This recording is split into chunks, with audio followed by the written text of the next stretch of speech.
My parents sold their house of 30 years and handed every dollar, $650,000, to my brother as a wedding gift. I barely had time to process that betrayal before the next one hit. When I refused to evict my tenants so they could stay with me for a while, they showed up at the property with suitcases pounding on the door like they already owned the place. That was the moment I realized they weren't just crossing a boundary, they were invading my life. And what I did next left them stunned in a way they never saw coming. I should probably start by telling you who I was before everything snapped. My name is Nora, and for the last 8 years, I've built a small but thriving interior design and custom furniture studio out of sheer stubbornness and sawdust. Most days, you'd find me in a linen shirt jeans and my worn leather apron hair tied back sanding down walnut boards while the workshop heater hummed in the corner. It's the kind of life people underestimate until they see what those hands can make. And maybe that's always been my story, underestimated until pushed too far. I grew up in a house where the rules were unspoken but sharp. Derek, the only son, was the investment. I, the daughter, was expected to be understanding. I heard that word my entire childhood. Be understanding when Derek gets the new bike. Be understanding when Derek's summer camp costs more than your entire school year. Be understanding when your brother needs help with college, but you can figure it out. So I did figure it out, 3 part-time jobs at once, eating dollar ramen, stitching together a degree I paid for myself. Meanwhile, Derek's tuition was wired straight from my parents' account the moment it was due. My mother used to say it with a smile, like it was a compliment girls just don't need as much help, sweetie. You're stronger. At the time, I didn't realize she meant it literally, less help, more burden. As an adult, I kept my distance. Not because I didn't love them, but because I could breathe better when I wasn't being squeezed into the role of the forever responsible child. Then, I married Ethan, the first person who truly saw me, not the version shaped by guilt or obligation, but the woman who fought her way into a craft she loved. We bought a cozy home in Highlands Ranch and started talking about building a family. Quiet mornings with coffee on the porch. Late-night naming lists for the baby growing inside me. The soft kind of future I'd worked years to earn. And part of that stability came from the Lakewood rental property, a small, steady investment I bought with my own savings. Jake and Amanda lived there, a young couple trying to get on their feet. They paid on time, kept the place clean, never caused trouble. In my mind, they were the kind of tenants any landlord would bend over backward to keep. Which is why when my parents called one afternoon sounding breathless with excitement, I had no reason to brace myself. They told me they'd sold their house 30 years of memories, the porch swing Dad built the kitchen, Mom painted 3 times. I imagined them finally taking cruises, gardening, settling into a slower life. I even smiled when Mom described how fast the place sold. Then she said it. We gave the money to Derek. All $650,000. Isn't that wonderful? I pressed the phone to my ear, waiting for the part where she laughed or said, just kidding, or even paused long enough to hear my silence. But she kept talking, listing the amenities of the penthouse Derek had found downtown. And then came the line that shifted something deep inside me. We'll be moving into your rental for a little while. Just tell those tenants to leave. I don't remember what I said after that. Something flat and polite, the kind of response you give when your brain disconnects to protect itself. I hung up and stared at the wall of my studio while the scent of freshly cut oak floated around me, sharp and grounding. My parents had just given my brother $650,000 and without hesitation decided my property, my investment, would become their fallback plan. No request, no conversation. Just an expectation wrapped in entitlement. I told Ethan that night. He stood at the kitchen counter, hands braced on the granite, listening without interrupting. You're not actually considering evicting them, he said gently. Of course not. The answer was immediate, instinctual. It's not even legal. And it's not right, he added.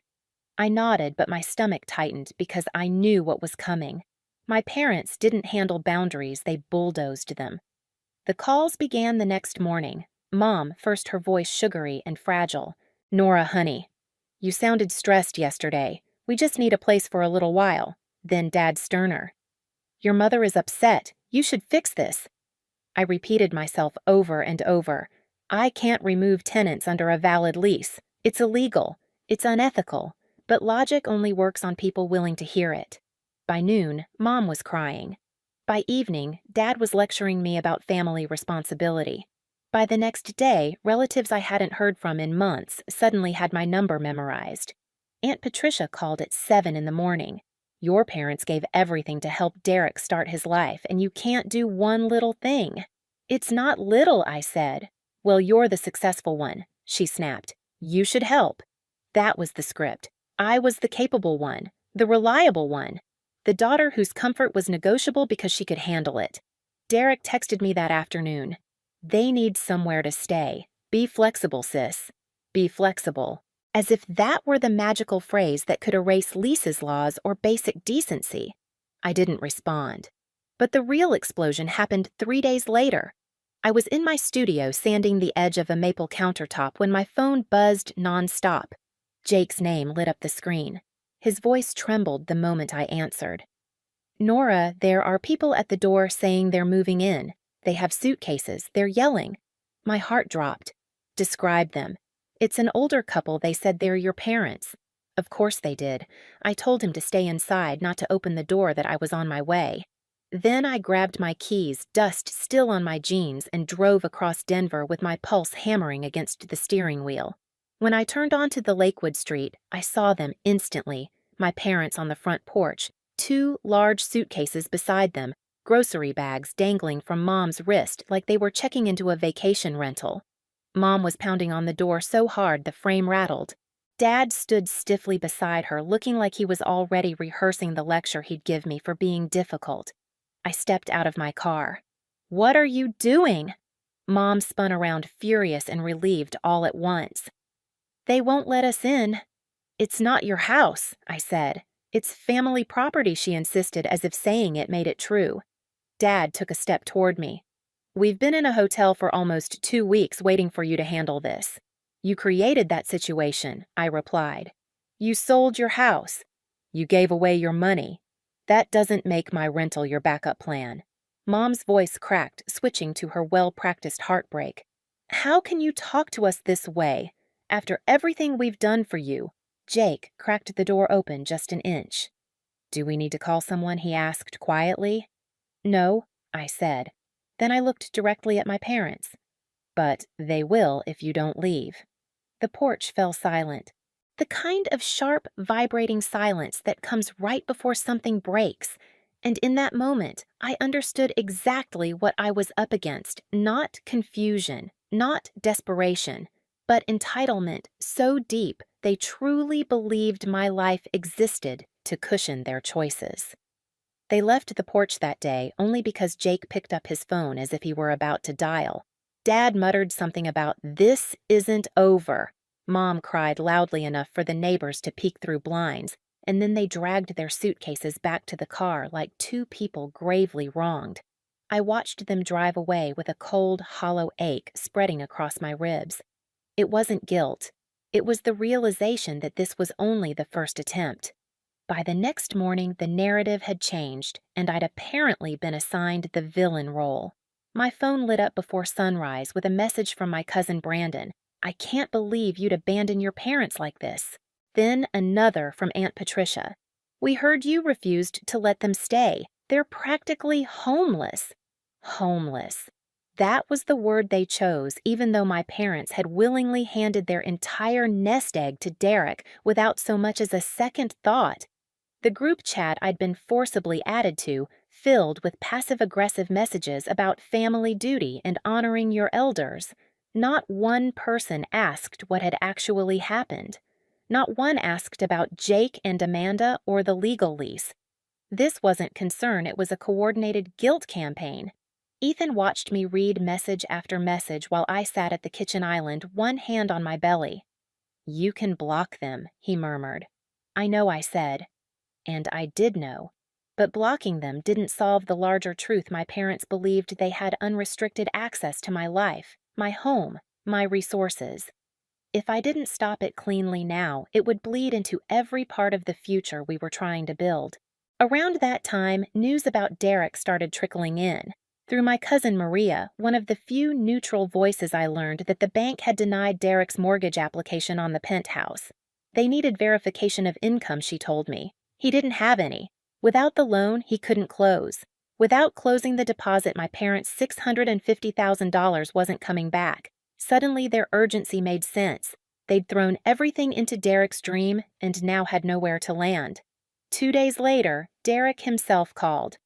"Look," he said, sounding annoyed rather than embarrassed, "things are tight right now. Brittany and I still need to pay the venue. It's only $18,000. Can you help? Only $18,000? As if I kept stacks of cash in the pantry for moments like this? I didn't even hesitate. No. His silence wasn't surprise, it was offense. "Wow," he said. "Real supportive sis." Supportive.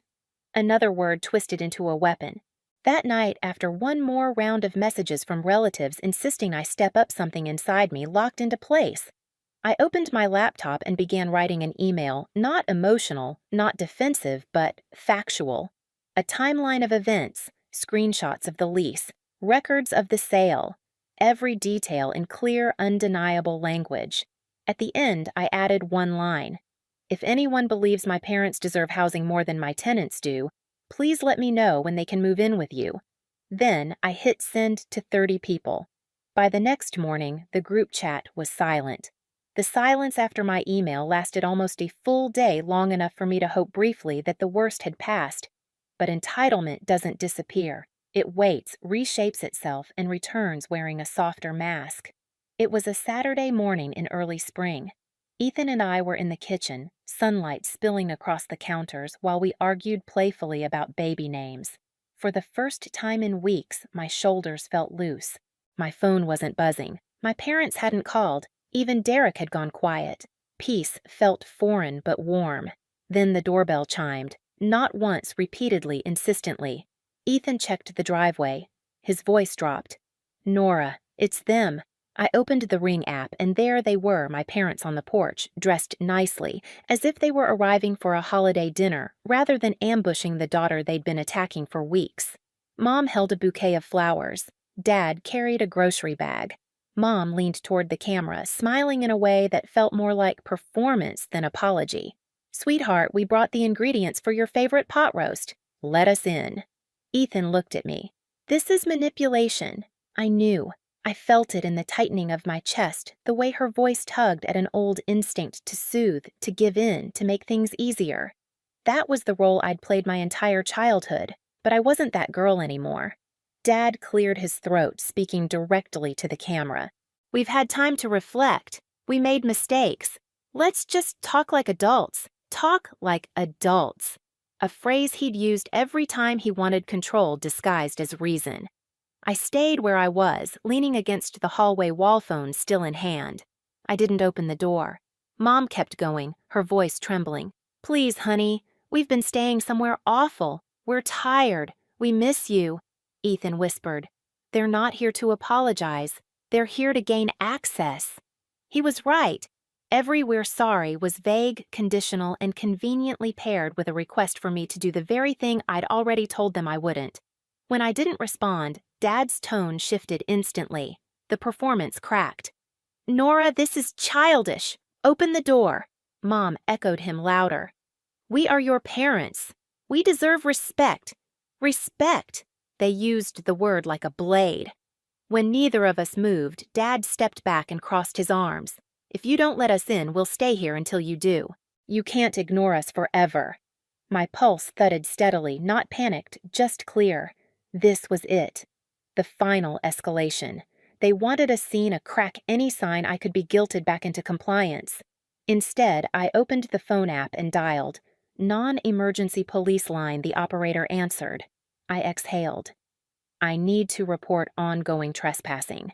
Same individuals as a previous incident at my rental property." Ethan watched me with quiet pride. I watched myself in a way too like someone finally stepping into the life she wanted. Outside, my parents kept talking, unaware I'd just made the call that would redefine our relationship.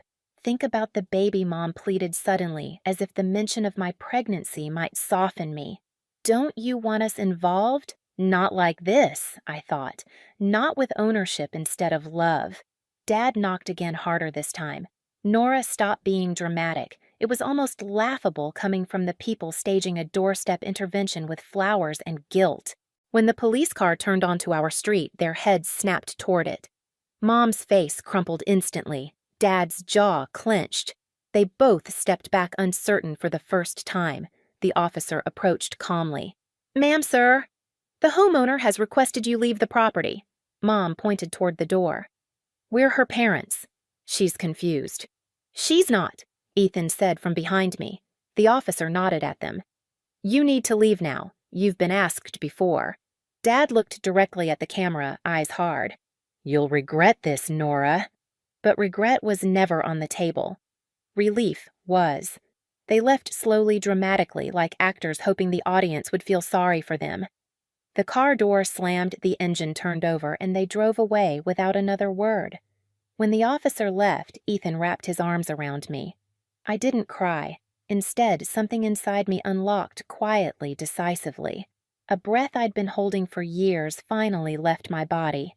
But the day wasn't done. That evening, my phone buzzed again. Derek. I almost didn't answer, but curiosity won. "What did you do?" he barked. "Mom is hysterical. Dad's furious." "I protected my home," I said. "You humiliated them." "They created the situation," I replied. "I enforced a boundary." He scoffed. "Unbelievable. They gave me everything to build my future, and you can't even give them a place to stay." There it was. The hierarchy laid bare. They gave you everything, I said, softly. Not me. A long silence stretched between us. "Then you're going to pay for this," he hissed. I hung up. But the real ending wasn't a call or confrontation. It came 2 days later in a plain envelope delivered to my parents' new apartment, the one bedroom they'd finally rented when all their options fell apart. A formal notice drafted by my attorney. Cease trespassing or face further legal action. Any additional attempts to enter my properties would be documented and submitted. According to Maria, my parents went pale reading it. Not angry, not devastated, reeling. In the weeks that followed, the noise around me finally quieted. My parents moved into a modest one-bedroom on the edge of town, nothing like the life they'd imagined when they handed Derek $650,000, but it was the only place they could afford. The calls from relatives faded too, once they realized the version of the story they'd been fed didn't hold up against fax leases and the police report. Entitlement is loud at first, but it dies quickly when no one feeds it. Jake and Amanda stayed in the Lakewood house grateful and steady, sending me updates about the garden they'd planted in the backyard. Their kindness felt like the universe reminding me I'd chosen the right people to protect. At home, quiet returned, real quiet, the kind that settles into the walls and stays. Ethan and I finished the nursery brushing soft green paint onto the walls while sunlight drifted through the window. Every stroke felt like reclaiming something space safety, a future unmarred by manipulation. For the first time in my life, my boundaries weren't questioned or punished. They simply existed, and the life on the other side of them was peaceful. Looking back, people assume the hardest part was calling the police on my own parents. It wasn't. The hardest part was realizing how long I'd lived smaller than I needed to, shrinking myself to keep the peace, accepting scraps of respect, because I was told daughters should be understanding, but peace built on silence isn't peace at all. It's surrender. And the day I stopped surrendering, my life finally opened. My parents may never understand the line I drew, but that line is why my child will grow up in a home shaped by love, not obligation. That's the legacy I choose. If any part of my story felt familiar, share your experience in the comments. And if you want more real stories about family boundaries and finding your voice, make sure you subscribe so you don't miss the next one.